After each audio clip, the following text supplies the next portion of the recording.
Hello students, आज के इस वीडियो में हम लोग देखेंगे टेंस और पूरा डिटेल में पढ़ेंगे टेंस क्या होता है और सबसे अलग पढ़ेंगे कि कैसे मतलब कि हमेशा के लिए हो रहे हैं और हमेशा के लिए कैसे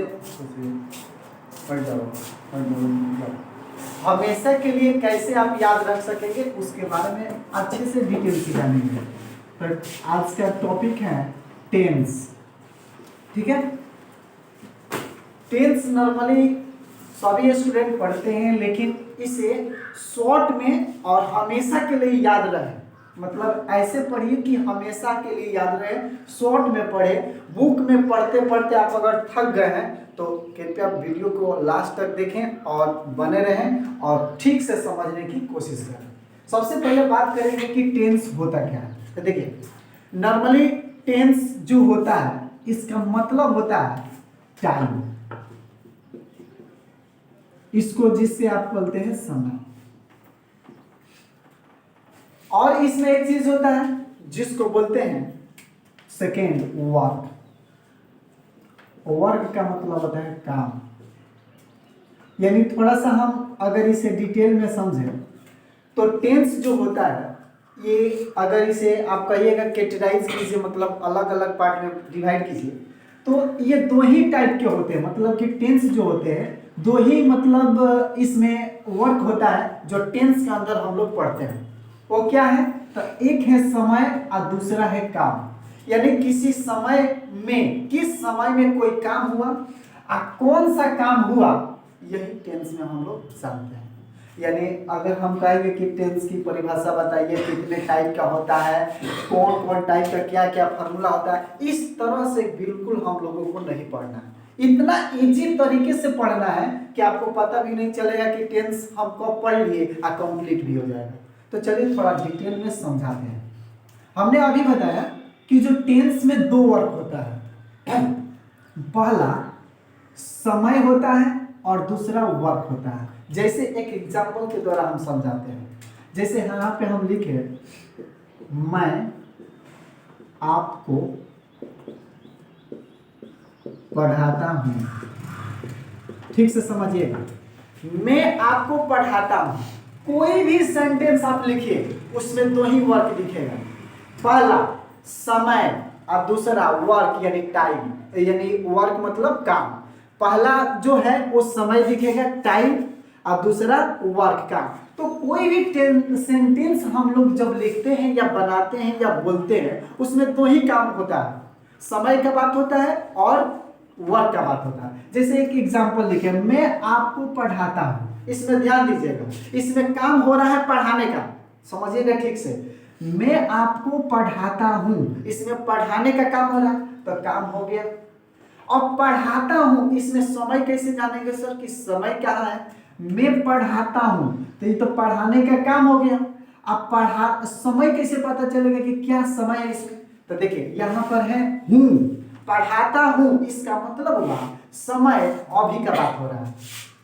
तो इस सेंटेंस में दो ही, कोई भी सेंटेंस आप बनाते हैं इंग्लिश में या सपोजेट कि एग्जाम में आता है सेंटेंस बनाने के लिए, या कोई आपसे पूछता है, तो उसमें दो ही वर्क होता है। क्या? तो पहला समय और दूसरा काम। तो काम तो हम बता दिए कि पढ़ाने का हो रहा है, और दूसरा मैं पढ़ाता हूं, तो हूं जो है ये प्रेजेंट का बात हो रहा है, माने अभी का। तो अभी का है उस समय। समय तीन प्रकार के होते हैं, एक जो बीत गया, दूसरा जो चल रहा है, और तीसरा जो आने वाला है। समय तीन प्रकार का होता है, तो तीनों में से कोई एगो समय होगा।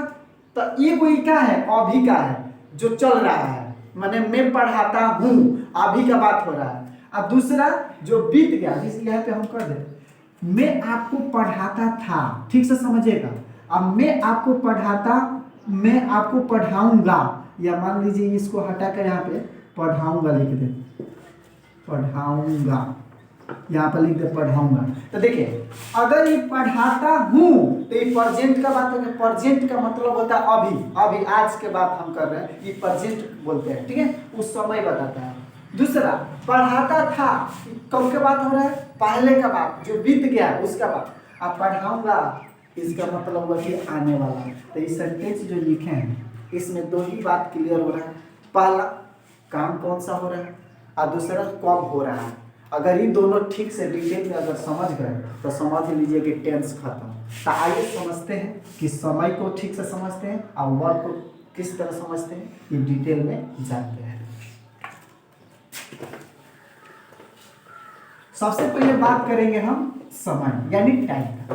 टाइम समझने के बाद हम बात करेंगे वर्क का। और जब ये दोनों जान जाइएगा तो टाइम के हिसाब से सब जब पढ़ा देंगे तो टेंस आपका कंप्लीट हो जाएगा। और रूल जब पढ़ा देंगे कैसे पता चलेगा, कैसे आप सॉल्व करेंगे इसको, तो और इजी हो जाएगा। जैसे चलिए समय की बात करते हैं। समय समय अभी हमने बताया कि ये समय 3 प्रकार के होते हैं। सबसे पहला हम लिखते हैं पास्ट। पास्ट का मतलब होता है जो बीत गया है पहले, इसको हिंदी में बोलते हैं भूतकाल, माने जो पहले बीत जाता है उसको क्या बोलते हैं, पास्ट बोलते हैं, पहला। दूसरा प्रेजेंट। प्रेजेंट प्रेजेंट का मतलब होता है जो अभी चल रहा है। समझिएगा ठीक से, इसे एक एक स्टेप करके समझाएंगे। उसके बाद जब समय समझ जाइएगा उसके बाद टाइम को वर्क को समझाएंगे और वर्क का टाइम दोनों समझ जाइएगा तो दोनों को मिला दीजिएगा तो उसी को बोलते हैं टेंस। ठीक है, तो पहले क्या बताया, पास्ट। पास्ट का मतलब जो बीत गया, पहले से जो बीत गया है उसे पास्ट बोलते हैं। प्रेजेंट प्रेजेंट का मतलब होता है जो अभी चल रहा है, आजकल आज चल रहा है, ये प्रेजेंट है। अब तीसरा होता है फ्यूचर। फ्यूचर फ्यूचर का मतलब होता है जो आने वाला है। जैसे हम कल सिवान जाने वाले हैं या कल हम सिवान जाएंगे, ये फ्यूचर का बात हो गया। तो नॉर्मली अगर स्टूडेंट को ये पता होना चाहिए कि पास्ट का होता है, प्रेजेंट का होता है, फ्यूचर का होता है। तो एक एक एग्जांपल से समझाते हैं। पास्ट का मतलब कोई ऐसा काम जो आप कर दिए हैं पहले से। जैसे स्कूल आने, कोचिंग आने से पहले आपने घर पे तैयार रेडी हो चुके थे, रेडी हो के आए हैं, तो जो बीत गया है वो जैसे क्या हो गया, मतलब कि पास्ट हो गया। या ऐसे समझ लीजिए कि जो आज आपने आज से पहले, पहले मतलब पीछे, मतलब कि आज कौन सा डे है, मान लीजिए सपोज आज मंगलवार है तो सोमवार इसके पहले था, उस जब वो उस दिन जो काम किए वो किस में चला जाएगा, पास्ट में। अब प्रेजेंट समझिए। प्रेजेंट का मतलब हो गया कि जो काम अभी आप कर रहे हैं, आज मैं पढ़ता हूँ, मैं खाता हूँ, तो मतलब आज का बात किया जाए तो उसी को प्रेजेंट बोलते हैं। अब फ्यूचर का मतलब जो आने वाला है। जैसे कि कोई स्टूडेंट 9th क्लास में है तो वो कहेगा मेरा परीक्षा आने वाला है, होने वाला है या होगा, तो ये जब बात कहेगा तो वो आपका समझिएगा कि फ्यूचर का बात कर रहा है। फ्यूचर फ्यूचर मतलब आने वाला है। तो ये 3 हो गया, पास्ट, प्रेजेंट, फ्यूचर। अब समझते हैं कि ये जब टाइम हो गया पास्ट, प्रेजेंट, फ्यूचर, अब वर्क को थोड़ा सा समझ लेते हैं। तब इसको पूरा डिटेल में इसको समझेंगे। इसको पहले वर्क में समझ लेते हैं, ठीक है। वर्क, अब ध्यान दीजिएगा कि वर्क यहाँ पे बता दें। वर्क, अब वर्क कितने टाइप के होते हैं इसको थोड़ा डिटेल में समझते हैं, क्या क्या हो सकते हैं। तो देखिए सबसे पहला कॉन्टिन्यूअस, समझिएगा ठीक से, कॉन्टिन्यूअस वर्क में। आप कहिएगा सर कॉन्टिन्यूअस क्या होता है, समझिएगा ठीक से। कॉन्टिन्यूअस का मतलब होता है जो लगातार चल रहा हो। जैसे ट्रेन का बात हटाइए, जैसे एक एग्जांपल, मैं पढ़ा रहा हूं, तो ध्यान दीजिए कॉन्टिन्यूअस का मतलब हुआ कि वो रुके ना, वो काम चल रहा हो। मैं खा रहा हूं तो खाने का जो काम है वो चल रहा है। मैं पढ़ा रहा हूं तो पढ़ाने का काम जो चल रहा है। अब आप कहिएगा सर कैसे हम जानेंगे कि ये कॉन्टिन्यूअस है। कॉन्टिन्यूअस माने कंटिन्यू, जो काम तो कंटिन्यू हो रहा है उसी को बोलते हैं कॉन्टिन्यूअस। जैसे कि मैं पढ़ा रहा हूँ, मैं खा रहा हूँ, मैं जा रहा हूँ, मैं चल रहा हूँ, मैं वीडियो देख रहा हूँ, तो मतलब कोई ऐसा हो जो चल रहा हो, रुका नहीं हो। जैसे मैं खा चुका हूँ, समझिएगा ठीक से, मैं पढ़ चुका हूँ, तो मैं पढ़ चुका हूँ काम रुक गया है। मैं पढ़ चुका हूँ काम रुक गया है, अब मैं कहूँ पढ़ रहा हूँ काम चल रहा है। देखिए ये सब जानकारी होना चाहिए कि अब ये मालूम, दिमाग में ये कॉमन सेंस होना चाहिए कि कौन काम चल रहा है और कौन बंद है। तो कैसे पता चलेगा, जैसे हम कहें कि मैं इस मार्कर से लिख चुका हूँ तो ये काम क्लोज है, माने काम हो चुका है। हम क्या है ये मार्कर से हम लिख रहे हैं, तो इस तरह जगह हम अगर बोर्ड पे हम इस तरह लिख रहे होंगे तो ये काम कंटिन्यू है, ये चल रहा है, ठीक है, तो उसको बोलते हैं कॉन्टिन्यूअस। अब सेकेंड आता है परफेक्ट। परफेक्ट, अब देखिए परफेक्ट का मतलब होता है जो काम हो चुका है, समझिएगा ठीक से। यह हम वर्क पढ़ा रहे हैं, वर्क का मतलब होता है काम, काम, वर्क का मतलब होता है काम। और जब वर्क का टाइम पढ़ा देंगे ऐसे पूरा डिटेल में जब समझा देंगे तो टेंस यही खत्म हो जाएगा। तो समझते हैं, काम में पहला बता दिए कॉन्टिन्यूअस, सेकेंड में परफेक्ट। अब परफेक्ट का मतलब समझिए, परफेक्ट का मतलब होता है काम आपका कंप्लीट हो चुका है, उसी को बोलते हैं परफेक्ट। जैसे हम 10th कर चुके हैं, हम 10th पढ़ चुके हैं, इसका मतलब हुआ कि वो काम हो चुका है। जैसे आप कोई काम करने गए और काम कर दिए, उसी को बोलते हैं परफेक्ट। जैसे आप पढ़ने आए हैं, हम 10th पढ़ा दिए तो आप पढ़ लिए तो कहिएगा परफेक्ट। हम 10th पढ़ लिए हैं तो हम पढ़ लिए, इसका मतलब काम बंद हो गया, उसी को बोलते हैं परफेक्ट, ठीक है। अब आता है 3 नंबर में इनडिफिनिट। अब समझिएगा इनडिफिनिट क्या होता है, ये बहुत इंपॉर्टेंट, ये ज्यादा यूज होता है, सबसे ज्यादा इनडिफिनिट यूज होता है। अब इनडिफिनिट का मतलब समझिए, डिफिनिट का मतलब होता है निश्चित, समझिएगा, डिफिनिट का मतलब होता है निश्चित और इनडिफिनिट का मतलब होता है अनिश्चित। अब देखिए ये दोनों को समझिए डिटेल में, निश्चित और अनिश्चित। जैसे हम कहें किसी काम को निश्चित मुझे करना है, निश्चित मुझे करना है, इसका मतलब हुआ कि किसी भी हाल में हम उस काम को करेंगे तो वो हो गया निश्चित। और कोई ऐसा काम हम कहें कि होगा तभी ठीक है और नहीं होगा तभी ठीक है, उसे बोलते हैं इनडिफिनिट। इनडिफिनिट का मतलब अनिश्चित होता है, इसको हिंदी में बोलते हैं अनिश्चित।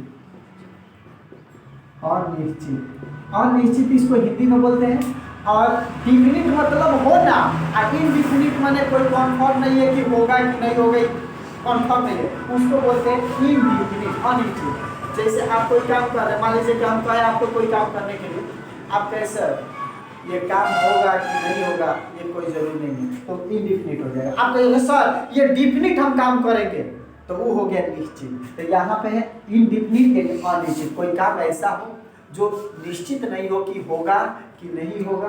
मैं अगर हम बताएं हम दिल्ली जा रहे हैं तो दिल्ली पहुंचेंगे कि नहीं पहुंचेंगे, अगर कंफर्म नहीं है तो क्या हो जाएगा, इनडिफिनिट यानी अनिश्चित हो जाएगा। एक होता है एक और 4 परफेक्ट कॉन्टिन्यूअस, समझिएगा ठीक से, परफेक्ट कॉन्टिन्यूअस, ध्यान दीजिएगा। परफेक्ट जो कॉन्टिन्यूअस है इसका काफी कम यूज होता है, और ये मतलब कि लेके चला जाए तो इसको मतलब उतना विस्तार रूप से नहीं जानना है। और इसे परफेक्ट जो कंटिन्यूअस है, ध्यान दीजिएगा, परफेक्ट और कंटिन्यूअस जब पढ़ लीजिएगा आप दोनों को आपस में मिला दीजिएगा, जो काम हो उसी को बोलते हैं परफेक्ट कंटिन्यूअस। ये उतना टेंस में यूज नहीं किया जाता है, यही 3 इंपॉर्टेंट है, कॉन्टिन्यूअस, परफेक्ट, इनडेफिनिट, ये काफी ज्यादा यूज होता है। अब चले एक एक करके जैसे past, present, future, continuous, perfect, indefinite, इसको एक एक करके वर्क में अच्छा से डिटेल से समझते हैं, ठीक है।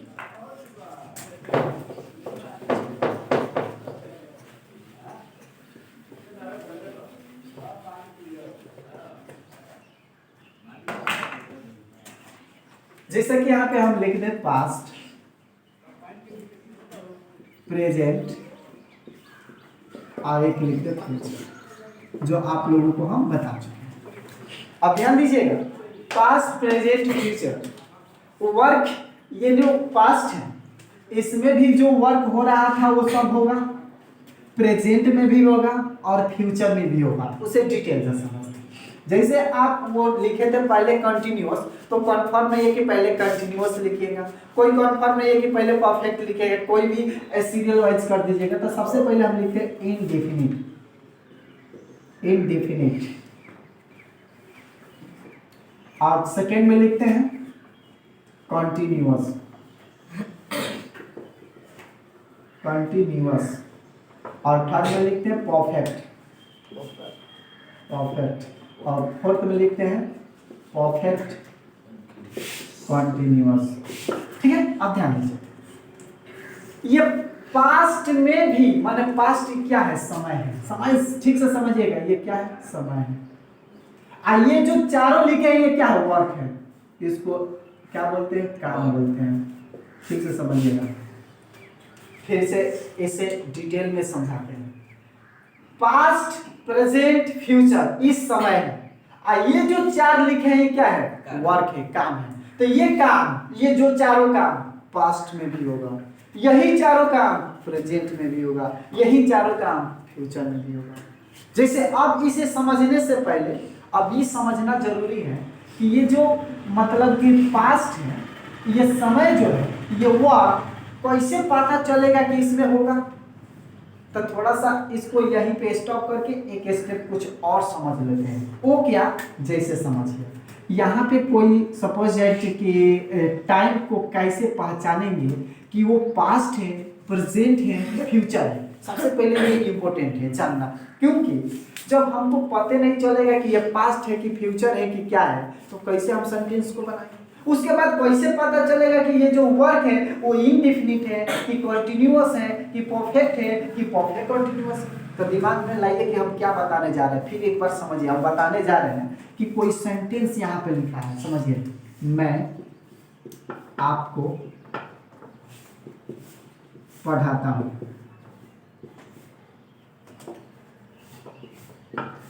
पढ़ाता हूँ, ठीक से समझा। ये हिंदी में लिखा है तो मुझे पता है कि पढ़ाता हूं, तो ये प्रेजेंट यानी प्रेजेंट का बात हो रहा है। प्रेजेंट का बात हो रहा है। मैं आपको पढ़ाता था तो ये पास्ट का बात हो रहा है। लेकिन अगर ये इंग्लिश में हो, लिखा हो, तो कैसे जानेंगे? ये इंपॉर्टेंट है।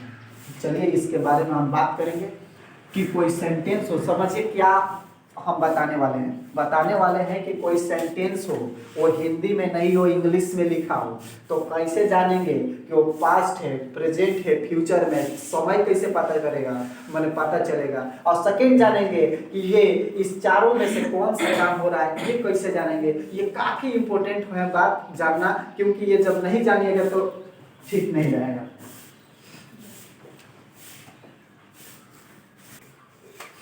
चलिए हम बताएंगे, फिर से एक बार समझिए कि क्या बताने वाले हैं। जैसे कि ये हिंदी में सेंटेंस लिखा है, किसी स्टूडेंट को कहा है कि बताइए कि ये प्रेजेंट में है, पास्ट में, फ्यूचर। आप देखते कहिएगा सर ये तो पास्ट में क्योंकि था है। आप कहेंगे बताओ कौन सा काम हो रहा है, तो सर मैं आपको पढ़ाता था। मैं आपको पढ़ाता था, ये पढ़ाने का काम हुआ है पहले। तो इस तरह थोड़ा सा हिंदी में जब तो जान जाइएगा। लेकिन यही सेंटेंस अगर इंग्लिश में लिखा हो तो दो बात कैसे जानेंगे कि फ्यूचर में कि प्रेजेंट में कि पास्ट में, इंडेफिनिट, कंटिन्यूअस, परफेक्ट कि परफेक्ट कंटिन्यूअस, ये कैसे जानेंगे? आइए समझते हैं। जैसे यहाँ पे हम कोई एगो सेंटेंस लिख दे, गलत सही कुछ भी लिख दे, हम सेंटेंस नहीं पढ़ा रहे, हम पहचानने को पढ़ा रहे। जैसे लिख दे आई डज नॉट अंडरस्टैंड।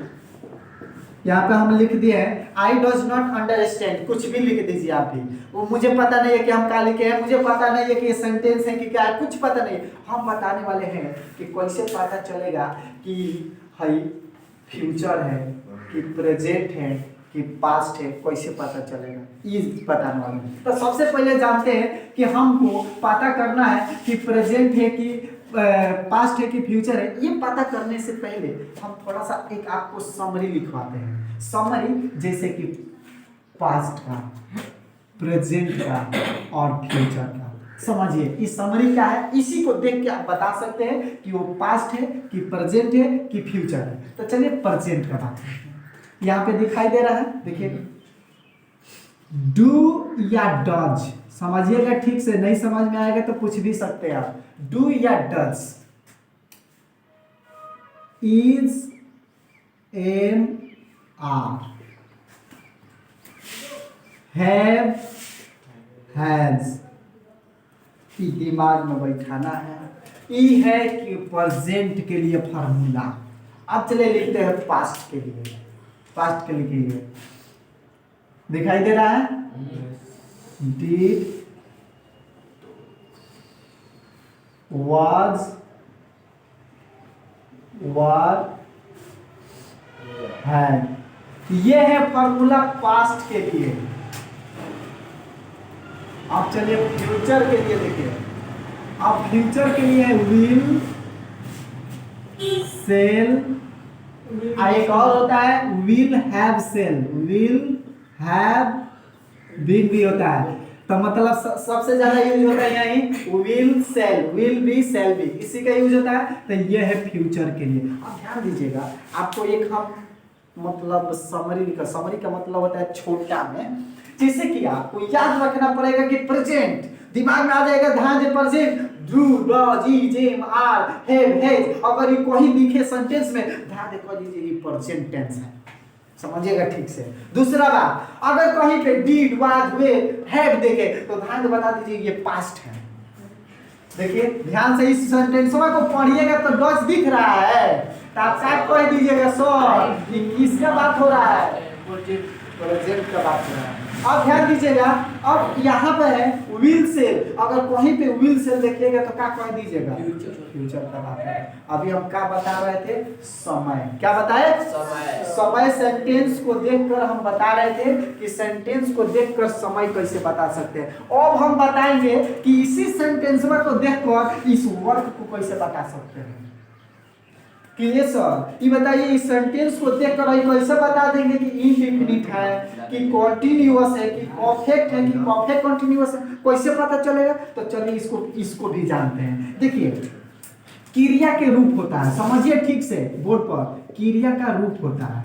रूप का मतलब, क्रिया को इंग्लिश में बोलते हैं वर्ब, क्या बोलते हैं, वर्ब होता है। V1 V2 V3 V4 ऐसे ऐसे वर्ब होता है। जो V4 को बनाया जाता है, वर्ब तीन को होता है, एगो V1 V2 V3 V4 बनाया जाता है। अब इसी के तहत देखेंगे कि इसमें से कौन है, तो चलिए थोड़ा डिटेल में समझते हैं। अगर कहीं पे V1 दिखे, V1 समझिएगा ठीक है। आप कहिएगा सर कैसे पता चलेगा ये V1 है, तो उसके लिए क्या करना पड़ेगा, वर्ड्स मीनिंग याद करना पड़ेगा, उसका फॉर्म याद करना पड़ेगा। अगर ये याद नहीं कीजिएगा तो काम ही नहीं चलेगा। तो ये आपको अलग से क्लास में हम पढ़ाएंगे कि V1 क्या होता है, V2 क्या होता है, V3 क्या होता है, ये पढ़ाएंगे, लिखवाएंगे, याद करवाएंगे। तो ये याद करना पड़ेगा, समझना पड़ेगा, तब जाकर याद होगा। आप कहीं पे दिखे कि V1 है तो डायरेक्टली समझ जाइएगा कि वो इनडेफिनिट है। कुछ समझ में आया? फिर से समझिए, अगर किसी सेंटेंस में अगर हम देखें कि V1 का यूज किया गया, अब कहिएगा सर V1 का होता है, तो V1 को डिटेल में हम समझेंगे, उसको याद कराएंगे। जैसे देखिए गो, समझिए गो गॉन वेंट, ये नाम सुने हैं, जैसे कि गो माने जाना, गो गॉन वेंट। अब ध्यान दीजिएगा ये जो गो है वो वर्ब 1 है, तो जहां गो देखिएगा क्या कह दीजिएगा, इनडिफिनिट, क्या कह दीजिएगा, इनडिफिनिट, यानी कि जो V1 दिखेगा तो वो इनडिफिनिट होगा। अब चलिए कहीं V2 के बाद में बात करेंगे। आप V1 के साथ अगर ING देख लीजिएगा, अगर याद रखिएगा, अगर V1 के साथ ING आ जाएगा तो कंटिन्यूअस हो जाएगा। अगर कहीं पे V1 लिखा, जैसे गोइंग, आप नाम सुने हैं गोइंग, जैसे कि गोइंग हो गया कमिंग, तो जब देखिए कॉम था ING लग गया तो कमिंग हो गया, तो जब V1 के साथ ING लग जाएगा तो उसे कौन सा काम रहेगा, कंटिन्यूअस। समझ में आ रहा है? अब देखिए अगर वर्ब 3 कहीं दिख जाए तो उसका मतलब होता है परफेक्ट। वर्ब 3 कहीं भी दिख जाए तो उसका मतलब क्या होता है, परफेक्ट। अब ध्यान दीजिएगा, इसको थोड़ा सा अलग होता है, तो थोड़ा सा इसे परफेक्ट का कंटिन्यूअस, यानी हर परफेक्ट का कंटिन्यूअस को मिलाते हैं तो परफेक्ट कंटिन्यूअस बनता है, माने इसी में से बनता है। तो जब हम एक एक करके स्टेप पढ़ेंगे तो इसे उसको हम क्लियर कर देंगे। तो ये रहा धीरे धीरे समरी। आप लोग को 2 बात बता दिया कि समय कैसे पता करेंगे, किसी सेंटेंस का समय कैसे पता करेंगे, उसके बाद उसमें कौन सा काम हो रहा है। जब ये दोनों बात आपको पता चल जाएगा तो आपको सेंटेंस को हिंदी से इंग्लिश में बनाना इतना इजी हो जाएगा, जितना कि ये पेंसिल यानी मार्कर उठाए आप बोर्ड पर अपना नाम लिख दिए, इतना इजी हो जाएगा। तो अगले वीडियो में हम लोग बात करेंगे कि स्टेप बाय स्टेप पास्ट में ये चारों वर्ड को कैसे पढ़ेंगे, प्रेजेंट में इस चारों वर्ड को कैसे पढ़ेंगे, उसका स्ट्रक्चर क्या होगा, उस पर एग्जाम्पल कैसे होगा, कैसे बनाएंगे, ये सब अगले वीडियो में हम